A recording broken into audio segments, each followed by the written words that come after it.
Community radio ബെൻസിഗറിൽ ഇപ്പോൾ കൊല്ലം അടയാളപ്പെടുത്തുന്നു.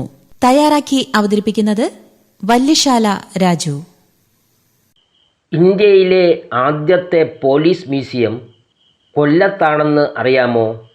അതെ, കൊല്ലം ഈസ്റ്റ് പോലീസ് സ്റ്റേഷൻ്റെ പരിസരത്ത് 1999 മെയ് 10 ഇന്ത്യയിലെ ആദ്യത്തെ പോലീസ് മ്യൂസിയം തുറന്നത്.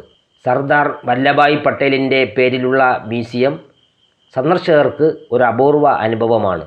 പോലീസ് സ്റ്റേഷനോട് ചേർന്നുള്ള പഴമയുടെ പ്രൗഢി വിളിച്ചോതുന്ന കെട്ടിടത്തിലാണ് മ്യൂസിയം പ്രവർത്തിക്കുന്നത്.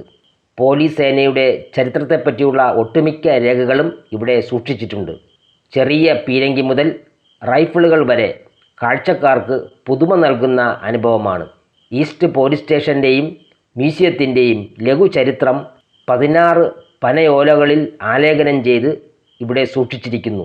അതുപോലെ അശ്വരൂഢ പോലീസിൻ്റെയും ദുരിതങ്ങളിൽ കർമ്മനിരതരാകുന്ന സേനയുടെയും ചിത്രങ്ങളും ഒരുക്കിയിട്ടുണ്ട്. കൂടാതെ കേരളത്തിലെ കുപ്രസിദ്ധ മോഷ്ടാക്കളുടെ ചിത്രങ്ങൾ, ഫോറൻസിക് ചിത്രങ്ങൾ, വിവിധതരം വെടിയുണ്ടകൾ, റൈഫിളുകൾ, പോലീസ് അധികാര ചിഹ്നങ്ങൾ, വിവിധ സംസ്ഥാനങ്ങളിലെ പോലീസ് യൂണിഫോമുകളുടെ ചിത്രങ്ങൾ, പഴയകാലത്തെ പോലീസ് തൊപ്പി, കുർത്ത, 117 യോഗാസനങ്ങളുടെ ചിത്രങ്ങൾ തുടങ്ങി കാണികൾക്ക് കൗതുകം പകരുന്ന കാഴ്ചകളാണ് ഈ പോലീസ് മ്യൂസിയത്തിലുള്ളത്.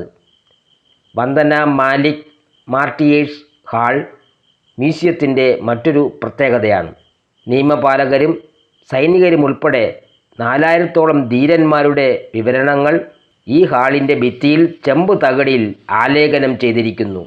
മ്യൂസിയം വളപ്പിലെ കിണറ്റിൽ നിന്ന് വളർന്നിറങ്ങിയ പേരാൽ ഒരു കൗതുക കാഴ്ച തന്നെയാണ്. കമ്മ്യൂണിറ്റി റേഡിയോ ബെൻസിഗറിൽ ഇതുവരെ കേട്ടത് കൊല്ലം അടയാളപ്പെടുത്തുന്നു.